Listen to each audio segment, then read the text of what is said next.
Bismillahirrahmanirrahim. Assalamualaikum warahmatullahi wabarakatuh. Waalaikumsalam.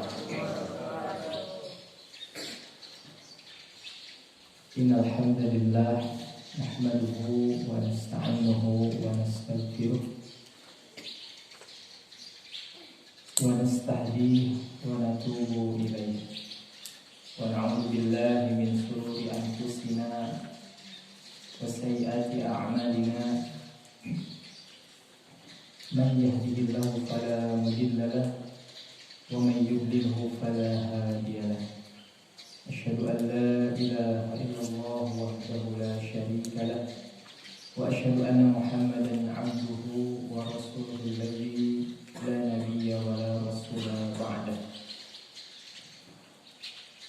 Allahumma shalli wa sallim ala nabiyyina Muhammadin wa ala alihi wa ashabihi wa man tabi'ahu bi ihsan ila yaumiddin. Amma ba'd. Fa ya ibadallah, usikum wa nafsi bi taqwallah wa ta'atihi la'allakum tuflihun. Kama qala Allah ta'ala fi kitabihil karim. A'udzu billahi minasy syaithanir rajim. Ya ayyuhalladzina amanu taqullaha haqqa tuqatih wa la tamutunna illa wa antum muslimun.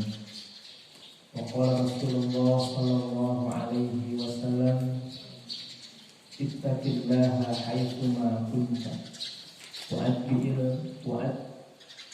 atbi'il sayyi'atil hasanata tamhuha wa khaliqin nas bi khuluqin hasan. Tsumma amma ba'd, rabbi ishrah li sadri wa yassir li amri wahlul 'uqdatam min lisani yafqahu qawli. Alhamdulillah, segala puji hanya milik Allah Subhanahu Rahman. Hari ini kita masih bisa memuji kepada Allah Subhanahu wa Ta'ala. Hari ini kita masih bisa memohon pertolongan kepada Allah Subhanahu Rahman. Kita masih diberikan petunjuk oleh Allah. Dan hari ini pula kita masih bisa bertaubat, kita masih bisa kembali kepada Allah Subhanahu wa Ta'ala.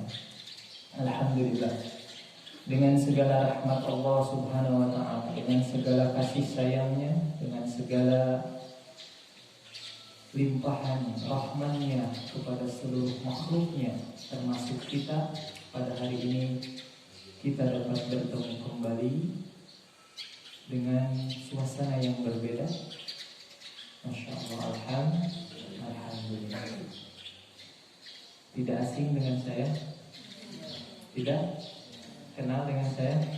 Masya Allah, alhamdulillah ya. Ini adalah takdir Allah. Takdir Allah menyimpan hikmah yang begitu besar, hikmah yang tidak akan bisa diprediksi oleh manusia. Maka hari ini pula kita sedang menjalankan takdir itu. Kita bertemu kembali dalam keadaan atau suasana yang berbeda. Tapi mudah-mudahan tidak mengurangi keberkahan ilmu atau keberkahan pada pagi hari ini kita menuntut ilmu. Mudah-mudahan pula dengan pertemuan kita pada pagi ini menjadikan Allah Subhanahu wa Ta'ala senantiasa mencurahkan rahmatnya kepada kita semuanya. Amin ya Allah ya Rabbal Alamin. Tak lupa kita senantiasa mengucapkan, melantunkan atau mengirimkan sholawat dan salam kepada Nabi kita, Nabi Muhammad sallallahu alaihi wasallam. Mudah-mudahan pula sampai kepada para keluarganya, kepada para sahabatnya, para tabi'un atba'ut tabi'in, dan mudah-mudahan pula sampai kepada kita selaku umatnya. Amin ya Rabbal Alamin. Baik ikhwan wa akhwati fillah rahimani wa rahimakumullah. Pada pagi hari ini ana diamanahi ya untuk sharing ilmu mungkin ya. Mungkin duduknya ana di sini tidak pantas mungkin ya. ada yang lebih berhak asatid di sini. Namun qadarullah, ya semua telah menjadi ketetapan Allah. Maka mungkin ada sedikit berbagi ilmu, ya kita sama-sama masih dalam belajar, maka kita sama-sama saja mencari ilmu. Baik ikhwan wa akhwati fillah rahimani wa rahimakumullah, pada kesempatan hari ini kita akan membahas sebuah tema atau topik yang mungkin sangat cocok ya dengan kita semuanya, karena kita berbicara tentang pemuda atau pemudi ya. Kalau anak diamanahi, temanya adalah menyelami kisah para pemuda di dalam Al-Quran. Nah, kita berbicara tentang pemuda atau tentang pemudi ya. Bagaimana di dalam Al-Quran itu disebutkan sebagian daripada Al-Quran adalah tentang Al-Qasas. Apa itu Al-Qasas? Apa? Kisah ya, tentang kisah-kisah. Maka banyak sekali kisah-kisah yang ada di dalam Al-Quran. Sudah tentu, sudah pasti kisah-kisah para nabi ya.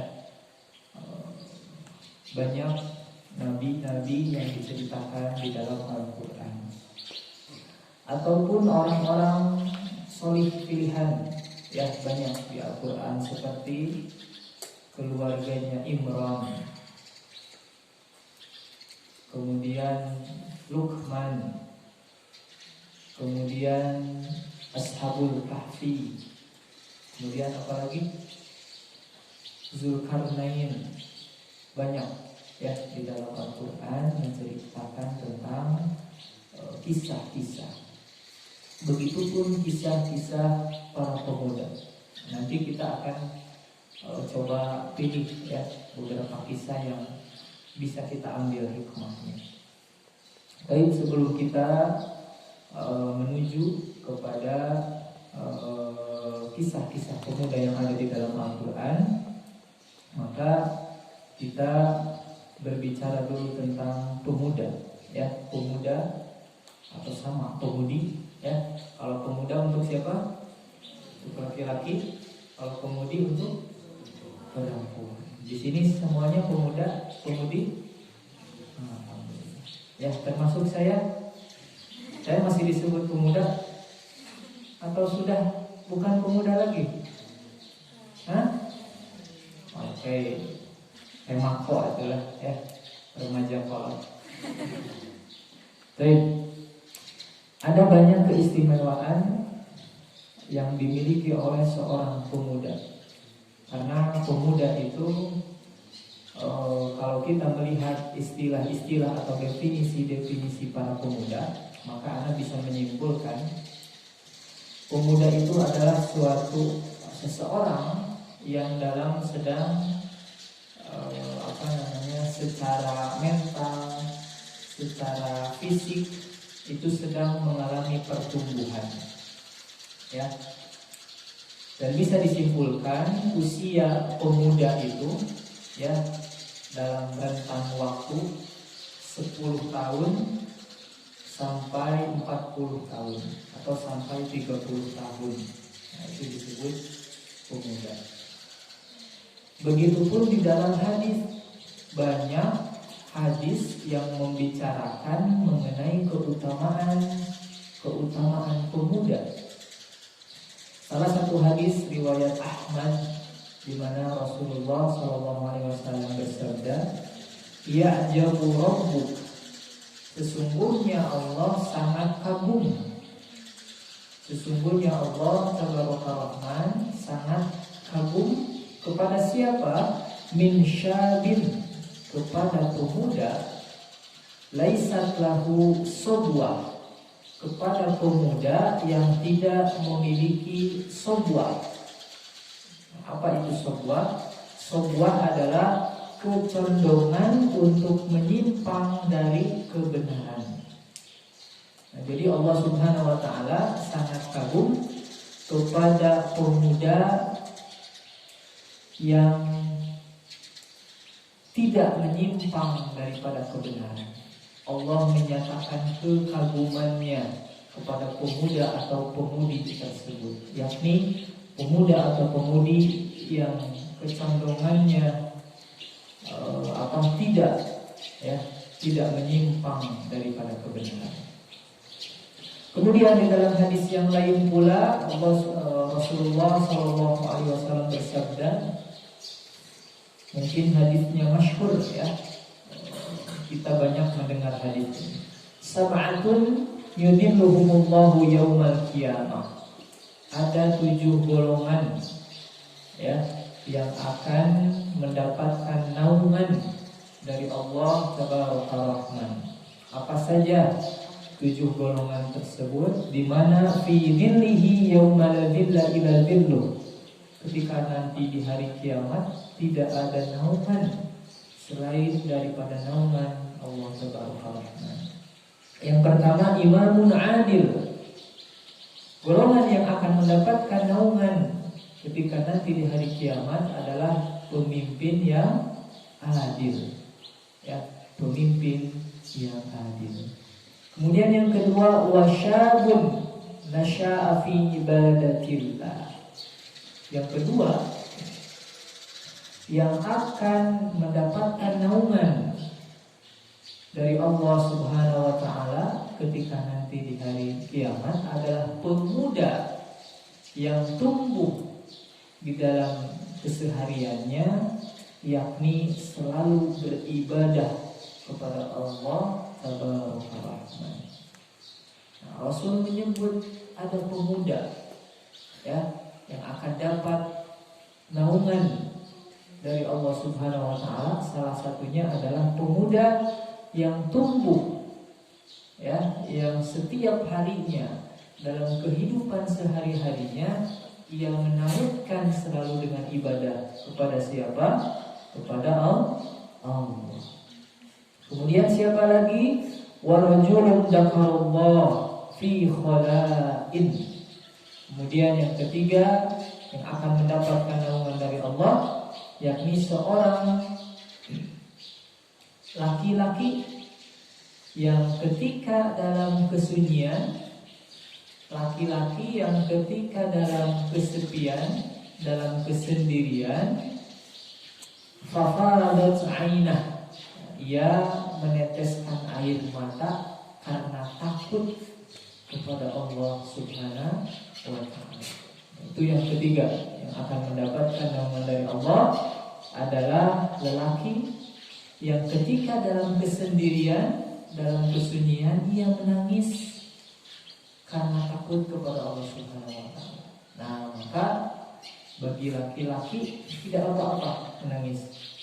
Ya, tapi lebih baik ketika menangis itu dalam kesendirian, dalam kesunyian, karena menangis tersebut adalah takut kepada Allah Subhanahu wa Ta'ala. Kemudian yang selanjutnya, warajulun qalbuhu mu'allaqun fil masjid. Dan orang yang akan mendapatkan naungan dari Allah Subhanahu wa Ta'ala ketika dia yaumul qiyamah yang selanjutnya adalah laki-laki yang hatinya selalu bergantung dengan masjid-masjid Allah. Wa rajulani tahabba fillah. Dan selanjutnya beberapa berarti yang akan mendapatkan naungan Allah? Kelima. Yang kelima adalah warajulani, 2 orang tahabba fillah, yang saling mencintai karena Allah, yang berkumpul karena Allah, dan yang berpisah karena Allah pula. Itu yang akan mendapatkan naungan. Kemudian warajulun da'athu imra'ah, dan laki-laki. Nah, kebanyakan yang akan mendapatkan naungan dari Allah itu laki-laki. Dan ini perhatikan nih, yang laki-laki ya, yang akan mendapatkan naungan dari Allah wa rajulun da'athum ra'ah. Lelaki yang ketika diajak oleh seorang perempuan untuk berzina, ya, datu mansibin wa jamalin ila nafsiha, laki-laki yang diajak berzina oleh perempuan, kemudian laki-laki ini menolak ajakan zina tersebut. Qala inni akhafullah, laki-laki tersebut berkata, inni akhafullah, saya takut kepada Allah Subhanahu wa ta'ala. Nah, ini yang akan mendapatkan naungan dari Allah Subhanahu wa ta'ala. Laki-laki yang menolak diajak untuk berzina dari seorang perempuan yang cantik, ya, dia berkata, inni akhafullah, saya takut kepada Allah. Kemudian yang terakhir, wa rajulun tasaddaqa bi sadaqatin fa akhfaha hatta la ta'lama shimaluhu ma sana'at yaminuhu.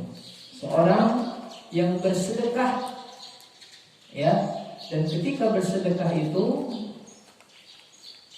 sedekahnya itu secara sembunyi-sembunyi, bahkan sampai tangan kirinya tidak mengetahui apa yang disedekahkan oleh tangan kanannya. Insya Allah, ya. Nah, itu 7 golongan, 7 orang yang akan mendapatkan apa? Naungan dari Allah Subhanahu wa ta'ala, ya. Dan ada disebutkan pemuda, ya, di dalam hadis tersebut. Nah, maka begitu spesialnya, ya, pemuda itu di mata Allah, di mata Rasul. Kemudian ikhwan wa akhwati fillah rahimani wa rahimakumullah, begitupun kalau kita melihat sirah, kita melihat sejarah, ya, banyak para pemuda yang bisa menaklukkan dunia. Saking vitalnya peran daripada pemuda tersebut, ya. Kalau menurut Bung Karno, apa? Ada yang tahu? Berikan aku 10 pemuda, maka akan aku guncangkan apa? Aku guncangkan dunia. Ya, itu kata Bung Karno. Artinya apa? Adanya peran yang begitu besar daripada pemuda, sehingga menurut Bung Karno itu bisa mengguncangkan dunia. Artinya di dalam diri pemuda, ya, banyak sekali inovasi-inovasi yang dikeluarkan oleh pemuda tersebut. Begitupun dengan kalau kita melihat sejarah Islam, banyak pemuda-pemuda yang berhasil, ya. Kita lihat para sahabat di masa sabiqun al-awwalun, di masa orang-orang yang masuk Islam pertama kali, itu kebanyakan para pemuda, ya, yang masuk Islam di golongan sabiqun al-awwalun.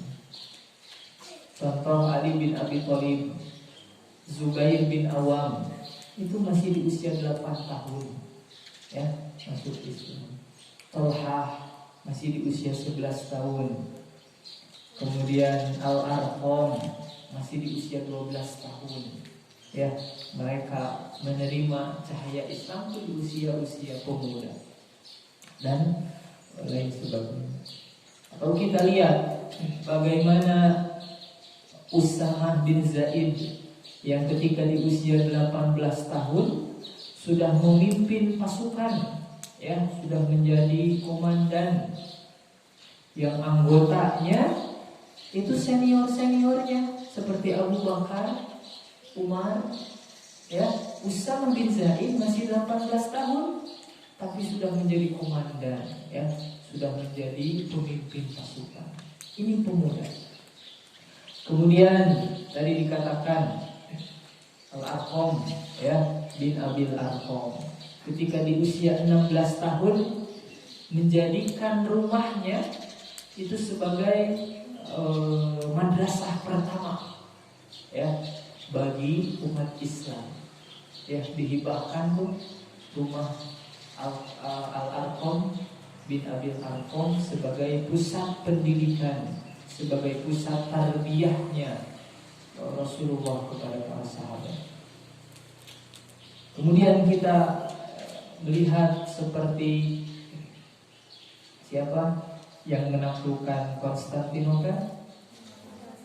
Muhammad Al-Fatih. Di usia berapa Muhammad Al-Fatih menaklukkan Konstantinopel? Usia berapa? Usia 21 tahun. Ya. Itu di usia pemuda. Ya, di usia pemuda 21 tahun. Dan banyak sekali ya, tidak akan bisa disebutkan satu persatu bagaimana para pemuda yang berhasil mengguncangkan dunia, berhasil menaklukkan belahan dunia manapun. Baik ikhwan fillah wa akhwati fillah rahimani wa rahimakumullah. Begitupun di dalam Al-Qur'an ya, Allah Subhanahu wa taala menceritakan menjelaskan kepada kita ada pemuda yang di dalam hatinya tumbuh ketauhidan yang begitu kuat kepada Allah Subhanahu wa taala. Ya. Dan kita ambil ya salah satu kisah yang ada di dalam Al-Qur'an yang menceritakan tentang pemuda. Kisah ini bahkan orang ini ya, orang yang mulia ini disebut atau mempunyai julukan Khalilur Rahman. Khalilur Rahman. Siapa dia? Yang mendapat julukan Khalilur Rahman, kekasihnya Allah Subhanahu wa taala. Siapa? Bapak dari para nabi. Nabi siapa? Ibrahim alaihissalam. Ya. Dan di dalam Al-Qur'an kata pemuda itu biasanya menggunakan kata al-fata, fata ya, atau fataya. Ya, di dalam Al-Qur'an biasanya menggunakan kata pemuda itu fata atau fataya. Nah, salah satunya ada di dalam Quran surah Al-Anbiya ayat 60 di mana Allah Subhanahu wa taala berfirman, "A'udzubillahi minasyaitonir rajim. Qalu sami'na fata." Ya, mereka berkata, yakni kaumnya siapa? Raja Namrud. Sami'na fata, mereka mendengar ada seorang pemuda. Nah, pemuda di sini siapa? Nabi Ibrahim alaihissalam. Yadkuruhum yuqalu lahu Ibrahim. Ya, pemuda ini atau Ibrahim ini, Nabi Ibrahim ini mencela-cela berhala. Ya, berhala itu patung yang disembah oleh kaumnya Nabi Ibrahim atau oleh rakyatnya Raja Namrud. Dan fata tersebut tadi namanya adalah Ibrahim. Maka kita masuk ya ke dalam kisah Nabi Ibrahim alaihissalam. Kita masuk ya di zaman Raja Namrud. Raja Namrud ini setelah kematian ayah Namrud, maka diangkatlah Raja Namrud menjadi raja. Bahkan ketika Raja Namrud sudah memproklamirkan sebagai raja, Raja Namrud ini mengaku sebagai Tuhan. Ya, mengaku sebagai Tuhan. Dan ketika di masa Raja Namrud, di suatu hari Raja Namrud itu bermimpi. Di dalam mimpinya Raja Namrud menceritakan bahwasannya kerajaannya itu hancur, kerajaannya itu terbakar.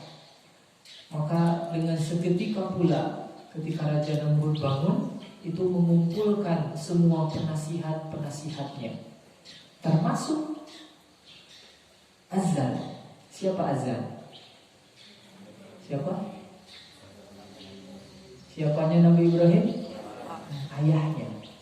Termasuk Azan. Azan adalah salah satu kepercayaan daripada Raja Namrud. Dikumpulkan semua penasihat kerajaan tersebut, menceritakan kira-kira, kata Raja Namrud, apa yang akan terjadi dengan menafsirkan mimpiku ini. Di dalam mimpinya Raja Namrud melihat kerajaannya itu terbakar.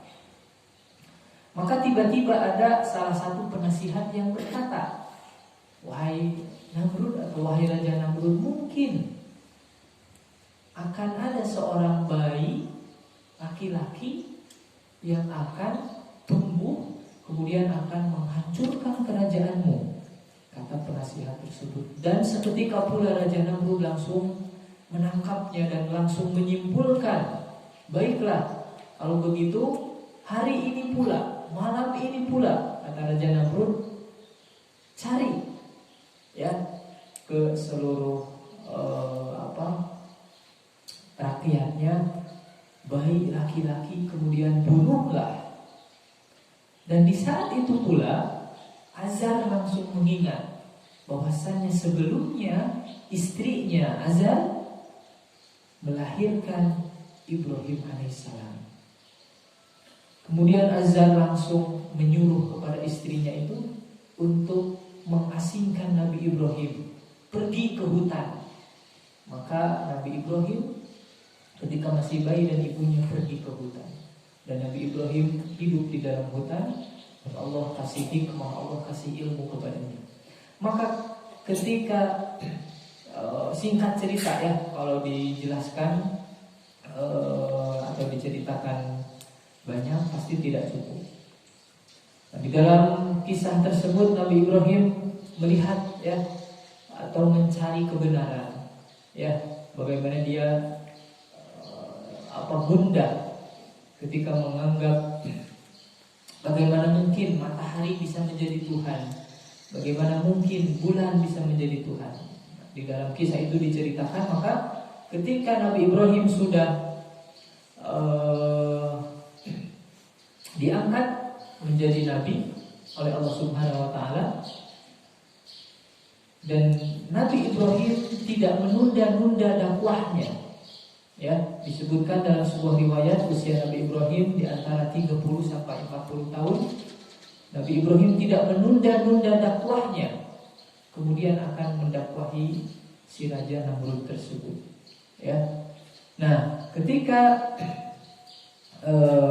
Nabi Ibrahim akan berangkat ya ke Raja Namrud, tepatnya di Babilonia, akan mendakwahkan kepada Raja Namrud dan para pengikutnya, para rakyatnya, bahwasannya Nabi Ibrahim atau Raja Namrud itu sering atau suka membuat patung. Dan Azar ini ya adalah orang yang membuat patung tersebut. Jadi Azar ini bisa membuat patung apapun. Dan Raja Namrud itu suka membangun kuil, ya, suka membangun kuil. Nah, di dalam kuil ini, di dalam kiri dan kanannya itu berbagai macam patung, patung singa, patung harimau, patung burung, dan patung-patung lainnya. Ini yang menciptakan atau yang membuat adalah Azar, ayahnya Nabi Ibrahim alaihissalam. Dan di tengah-tengah kuil tersebut ya ada sebuah jalan. Jadi jalan kiri, ini jalan kanan, kiri dan kanannya itu patung, dan di sebuah tengah-tengahnya itu, di ujungnya itu ada kuil Raja Namrud atau ada patungnya Raja Namrud. Ya. Jadi Raja Namrud ini kan sudah dianggap apa? Tuhan oleh para pengikutnya, maka dibuatkan patung Raja Namrud. Nah, di sebelum ada patung Raja Namrud tersebut ada tangga Ya, jadi ada sebuah tangga. Jadi orang-orang yang ketika ingin meminta sesuatu, ya, orang-orang tersebut melewati tangga terlebih dahulu. Dan di bawah tangga tersebut ada para penjaga. Ya, nah ini kuil ini masih ada peninggalannya hari ini. Ya, di Babilonia. Babilonia itu di Irak kalau sekarang. Ya, nah, maka Nabi Ibrahim ya dalam suatu waktu langsung memasuki kuil tersebut. Ya, Nabi Ibrahim tidak menunda-nunda dakwahnya. Nabi Ibrahim ketika malam hari orang-orang sedang menyembah patung tersebut, tiba-tiba Nabi Ibrahim masuk ke dalam kuil tersebut, ya, dan Nabi Ibrahim langsung menuju kepada tangga tersebut. Dan dikisahkan dalam sebuah riwayat, tidak ada satu orang pun yang berani menaiki tangga tersebut kecuali atas izin daripada si penjaga. Kalau tidak diizinkan, maka tidak boleh. Tapi Nabi Ibrahim ya masuk pada malam hari, tiba-tiba langsung masuk, ya, langsung menuju kepada tangga tersebut. Dan apa yang dilakukan oleh Nabi Ibrahim? Secara logika, patung-patung tersebut hidup atau tidak? Tidak. Patung-patung tersebut bisa membawa manfaat tidak? Tidak. Nabi Ibrahim pun berkata demikian kepada para penyembah patung tersebut. Sadarlah, kata Nabi Ibrahim, patung-patung ini tidak akan bisa memberi manfaat. Patung-patung ini yang engkau buat ini tidak akan mencegah daripada madarat. Mereka tetap menyembah. Dan Nabi Ibrahim menuju tangga tersebut. Nah, di dalam tangga tersebut itu banyak sesajen, ya, kalau bahasa kita banyak sesajen. Nah, Nabi Ibrahim, kecerdasan Nabi Ibrahim ketika di usia mudanya, Nabi Ibrahim menuju tangga tersebut, kemudian mengambil salah satu sesajen tersebut, ya, mungkin buah apel, ya, yang dibawa oleh Nabi Ibrahim. Semua yang sedang menyembah berhala tadi itu tercengang melihat Nabi Ibrahim langsung menuju menaiki tangga tersebut, karena tidak ada satupun orang yang berani, ya, yang menaiki tangga tersebut terkecuali atas izin penjaga. Tapi Nabi Ibrahim, ya, dengan gagahnya langsung menuju tangga tersebut dan mengambil sebuah apel tersebut, kemudian menggigit. Digigitlah apel tersebut. Semua orang itu tidak ada yang berkata, saking takutnya, ya, saking takutnya kepada patung Namrud, ya, bukan kepada Nabi Ibrahim, karena mereka tidak berani, ya, menuju tangga tersebut. Tapi Nabi Ibrahim berani, kemudian mengambil apel dan menggigitnya. Nabi Ibrahim menggigit, kemudian berkata kepada patung Namrud itu, wahai patung, kenapa kamu tidak melawan? Saya sudah menggigit apel ini. Semua orang tercengang. Ya, Nabi Ibrahim menggigit dan disampaikan kepada seluruh patung, wahai patung-patung, kenapa tidak melawan? Ya, saya telah menggigit makananmu. Kemudian Nabi Ibrahim naik lagi, dilemparkan si patung tersebut kepada dilemparkan si apel tersebut kepada patung Namrud tersebut, dan berkata kembali, wahai patung, lawan aku. Semua orang tercengang. Ya, kalau secara logika betul, ya, patung tidak bisa memberi manfaat. Patung benda mati. Ya, semua orang tercengang. Maka Nabi Ibrahim berkata kepada para penyembah berhala tersebut, kembalilah, ya, tauhidkan kepada Allah, hanya menyembah Allah saja. Orang-orang orang yang tercengang tersebut kemudian tiba-tiba keluar, ya, keluar daripada kuil tersebut, kecuali hanya penjaganya saja. Maka Nabi Ibrahim berkata kepada orang-orang yang keluar tersebut, lihatlah, kalau engkau tidak mentauhidkan Allah, sesungguhnya aku akan membuat tipu daya. Nah, maka tipu daya atau rencana Nabi Ibrahim alaihissalam ketika orang-orang kuil tersebut keluar, maka Nabi Ibrahim mengambil kampak, ya, Nabi Ibrahim mengambil kampak, kemudian kembali kepada kuil tersebut dan menghancurkan semua patung-patung yang ada, kecuali patung yang siapa? Patungnya Namrud. Dan ditalikanlah si kampak tersebut, ya, kepada patung yang paling besar. Ya, kemudian ketika orang-orang besoknya akan kembali beribadah di dalam tempat tersebut, semua orang kaget, ya, semua orang kaget melihat patung-patung hancur, semua patung-patung hancur. Kemudian penjaga tersebut berkata, inilah ulah siapa? Ibrahim. Maka para penjaga kuil tersebut akan melaporkan kepada Tuhan mereka, ya, yakni Raja Namrud. Kemudian ketika sudah dilaporkan, Raja Namrud memanggil Ibrahim, ya. Singkat cerita, Ibrahim dipanggil kepada Raja Namrud di kuil tersebut. Kemudian dikatakan, ya, wahai Ibrahim, apakah engkau yang menghancurkan patung-patung tersebut? Maka apa jawaban Ibrahim? Nah, naros ka abdi sana.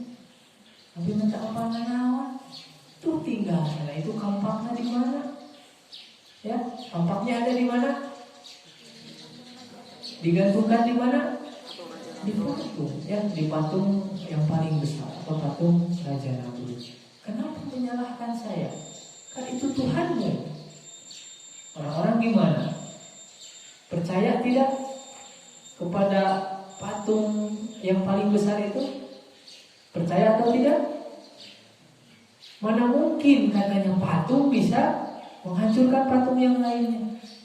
Kalau mana mungkin berarti patung tersebut tidak usah disembah. Ya, nah maka Raja Namrud tidak terima. Ya, kemudian singkat cerita pula Nabi Ibrahim ditangkap. Ya, ditangkap oleh Raja Namrud. Kemudian ketika Nabi Ibrahim ditangkap, dan Nabi Ibrahim itu bukan ditangkap, tapi ada orang yang melaporkan, tapi Nabi Ibrahim itu lapor sendiri. Ya, jadi artinya ketika kita akan menangkap Nabi Ibrahim, tapi Ibrahim menyerahkan sendiri. Ya, maksudnya adalah untuk mendakwahkan, ya, dakwah kepada Raja Namrud. Nah, Raja Namrud ini mempunyai kebiasaan, ya. Jadi di setiap pagi Raja Namrud di rumahnya itu ada sebuah jendela seperti ini, ya.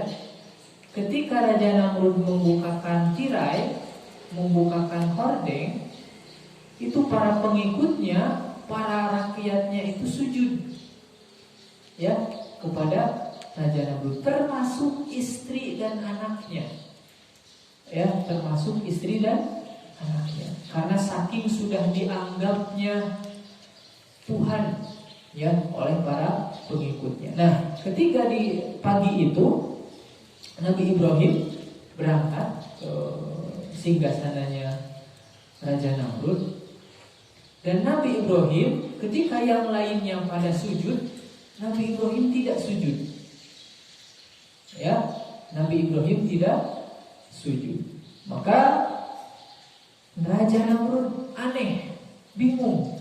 Selama 40 tahun tidak ada orang yang seperti ini. Tidak ada orang yang membangkang, ya, yang lain sujud, ini tidak. Nah, Raja Namrud heran, ya. Nah, maka Ibrahim mendakwahi Raja Namrud, wahai Namrud, sembahlah Tuhanku dan Tuhanmu, kata Ibrahim. Artinya siapa? Allah. Tuhanku, kata Nabi Ibrahim, adalah yang menghidupkan dan juga mematikan. Kata Namrud apa? Saya juga bisa, kata Namrud. Namrud langsung membuktikan bahwasanya dia bisa menghidupkan dan juga bisa mematikan. Ya.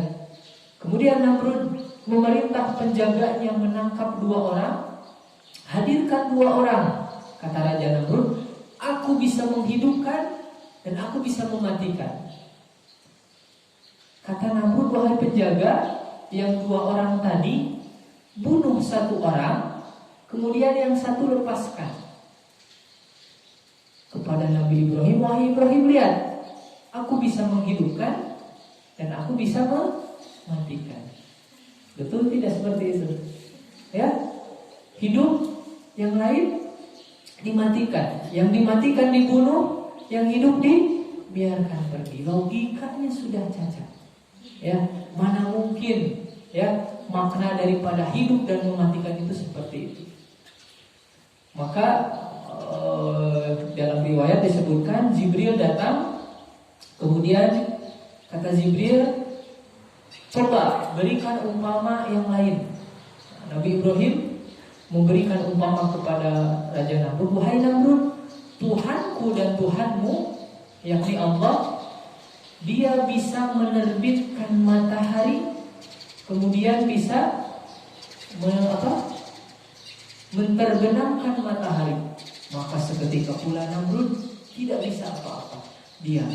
Tidak mungkin manusia bisa menerbitkan matahari dan membenamkan matahari. Maka Raja Namrud tidak terima, ya, atas perkataan tersebut. Kemudian Ibrahim ditangkap.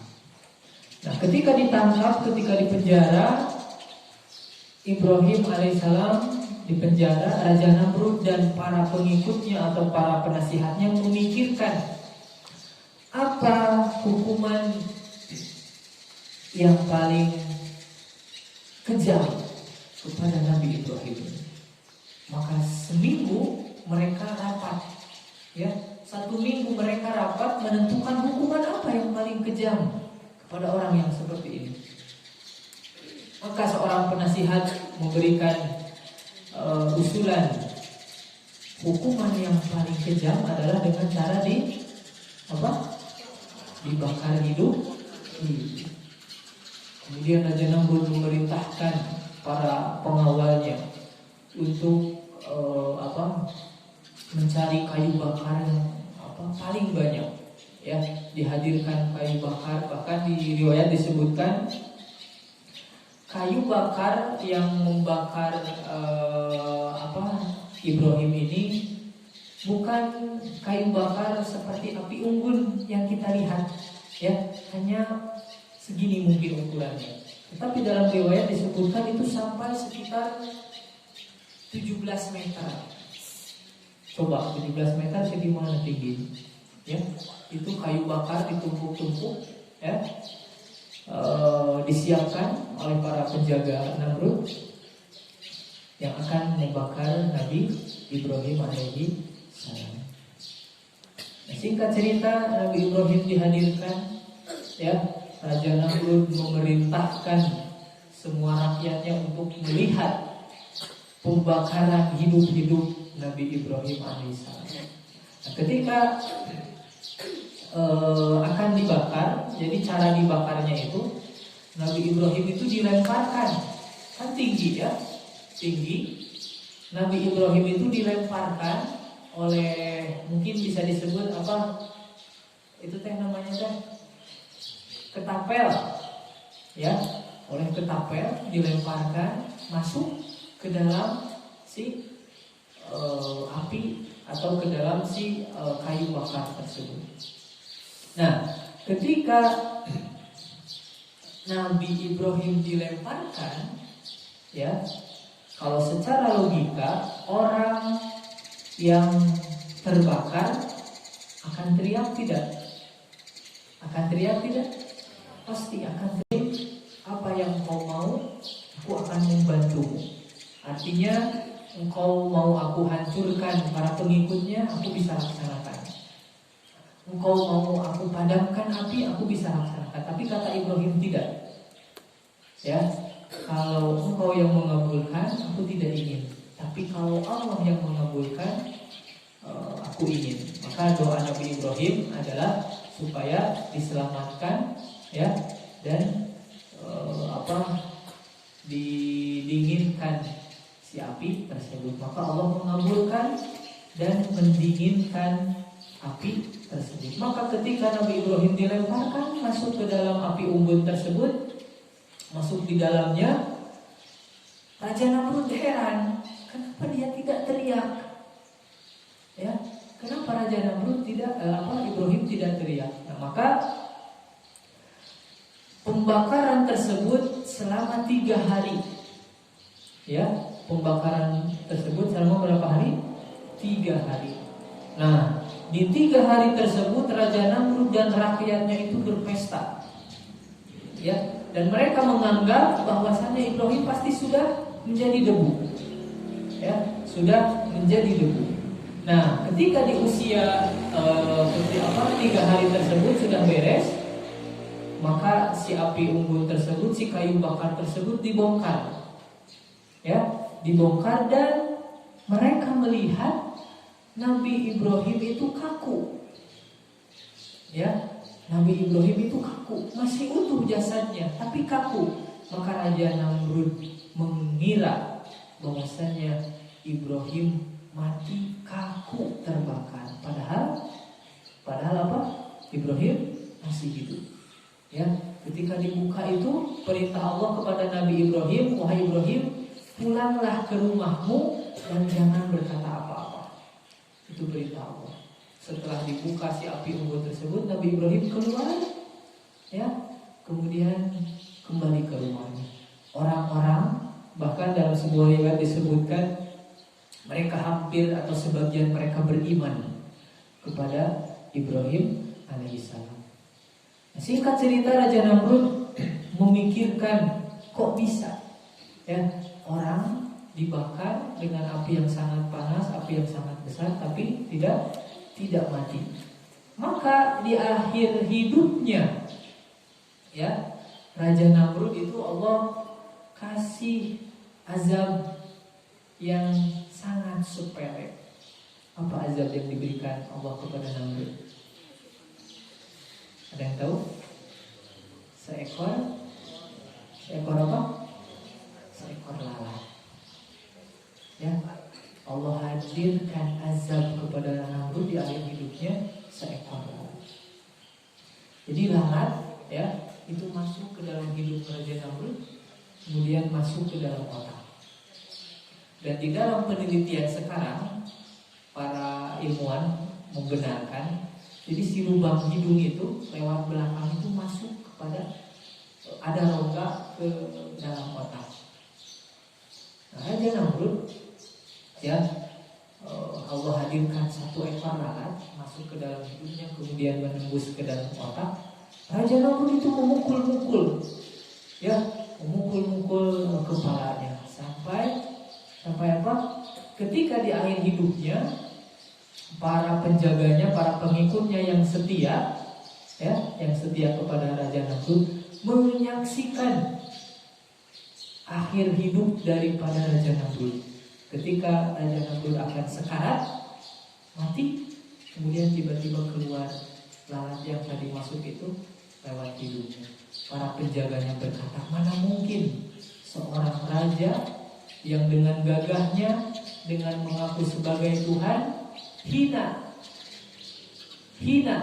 ya, oleh seekor lalat.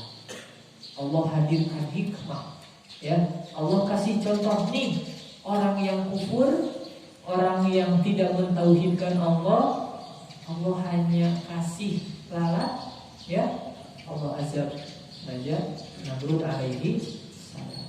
Begitulah kisah Nabi siapa? Ibrahim alaihissalam. Maka hikmah yang bisa kita ambil daripada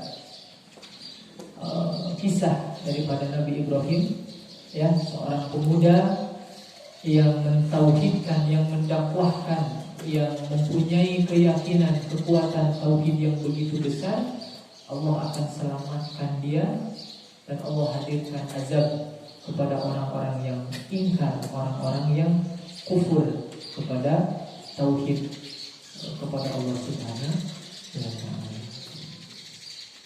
Alhamdulillah. Sampai jam berapa MC? Cekap? Dia? Aku beri? Dia? Pada teras? Nah, cekap banyak. Ya, alhamdulillah. Sebetulnya ada satu kisah lagi, ya, kisah Nabi Yusuf dan siapa? Zulaikha, ya. Zulaikha itu tidak disebutkan sebetulnya di dalam Al-Quran, namun sebagai tafsir saja, ya. Nah, di mana di dalam kisah Yusuf dan Zulaikha banyak sekali hikmah. Namun mungkin, ya, tidak akan cukup waktunya. Mungkin juga Allah takdirkan di lain waktu, ya, mudah-mudahan. Nah, mungkin itu saja yang dapat disampaikan. Mudah-mudahan apa yang disampaikan kita bisa mengambil hikmahnya, bahwasanya ada peran pemuda. Ketika pemuda tersebut kuat ketauhidannya kepada Allah Subhanahu wa taala, maka Allah akan menolongnya, Allah akan menyelamatkannya. Itu saja yang dapat disampaikan. Kemudian sebagai terakhir, kita mengajak atau ana mengajak kepada antum semuanya, kita sama-sama mendoakan saudara-saudara kita, terkhusus saudara-saudara kita yang ada di Palestina, ya. Mereka hari ini tidak bisa merasakan seperti kita sekarang, ya. Kita dengan nikmatnya beribadah, kita dengan nikmatnya sholat, ya, di masjid ini, tapi saudara-saudara kita tidak bisa merasakan nikmat tersebut. Saya setiap hari masuk grup Telegram langsung dari orang-orang jurnalis Gaza yang ada di Palestina.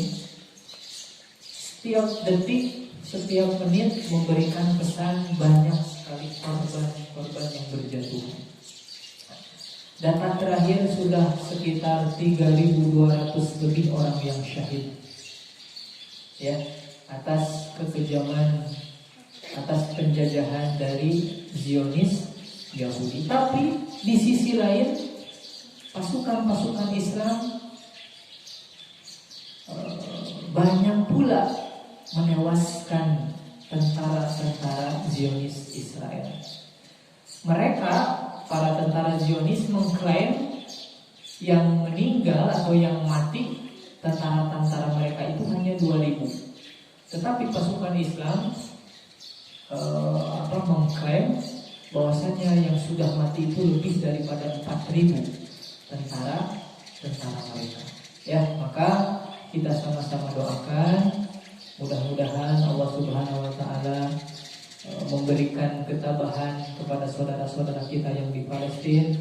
Allah Subhanahu wa taala hadirkan kekuatan kepada mereka, dan Allah Subhanahu wa taala hancurkan kepada orang-orang yang merusak agama Allah, kepada orang-orang yang memusuhi agama Allah. Kita mohon mengangkat tangan kepada Allah Subhanahu wa taala, kita sama-sama berdoa. Allahumma shalli wa sallim ala nabiyyina Muhammadin wa ala alihi wa ashabihi ajma'in. Amin ya Allah ya rabbal alamin. Allahumma a'izzal Islam wal muslimina fi Palestin wa fi kulli makan. Allahumma shdud wat'ataka ala qawmi zalimin. Allahumma shdud wat'ataka ala qawmi zalimin. Allahumma anjil mustad'afina minal mu'minina fi Palestin wa fi kulli makan. Allahumma ansur mujahidina fi Palestin. Allahumma ansur mujahidina fi Palestin. Allahumma ansur mujahidina fi Palestin wa fi kulli makan. Allahumma hafad masjidil aqsa. Allahumma hafad masjidil aqsa. Amin ya Allah ya rabbal alamin. Rabbana atina fid dunya hasanah wa fil akhirati hasanah wa qina adzabannar. Aqulu qouli hadza wa astaghfirullah li wa lakum. Syukran ala ihtimamikum. Wassalamualaikum warahmatullahi wabarakatuh.